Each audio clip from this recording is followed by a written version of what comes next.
नमस्कार, लालबन्दी रिकन्डिसन हाउसमा स्वागत छ। आज वैशाखको 11 गते दिपेश राउत भाइ होइन त, लाहानदेखि आएर हामीसँग उहाँले NS 200 एका बिहानै लिएर जाँदै हुनुहुन्छ।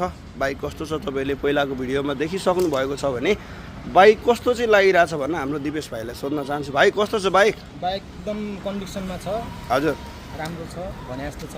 उदयपुर कि लाहानदेखि आएर लिएर जाँदै हुनुहुन्छ। उहाँले पनि भिडियो हेरेरै आएर लाँदै हुनुहुन्छ होइन त? हजुर, भिडियोबाटै आएको। भिडियोमा देखेको जस्तै रहेछ बाइक, सबै कुरा राम्रै लाएर लिनुभएको छ होइन त? र तपाईँको भिडियो हेरेर कोही आएर लिन चाहनुहुन्छ भने उहाँहरूले पनि आएर लिँदा यहाँ आएर हजुर लिँदाखेरि राम्रो छ, मिलाएर दिनुहुन्छ। जोस् ढुक्क भएर राम्रो चिज कन्डिसनको राम्रै काम हुँदो रहेछ। एकैछिनमा सबै कुरा मिलाएर तुरुन्तै अहिले नामसारीको लागि पनि जाँदै हुनुहुन्छ होइन त? र उहाँहरूलाई चाहिँ अहिले नै मोटरसाइकल प्रदान गरेर नामसारीको लागि पठाउँदैछौँ र हाम्रो भाइको टाइम म धेरै खाँदिनँ। भाइलाई धेरै धेरै बधाई र शुभयात्रा राम्रोसँग जानु होला है त। र तपाईँ पनि यस्तै गरी लालबन्दी रिकन्डिसन हाउसबाट कुनै पनि साधन खरिद गर्न चाहनुहुन्छ भने हामीलाई सम्पर्क गर्नुहोला। तपाईँ सम्पूर्णलाई अपडेट हेर्नुभएकोमा धन्यवाद। नमस्ते, जय नेपाल।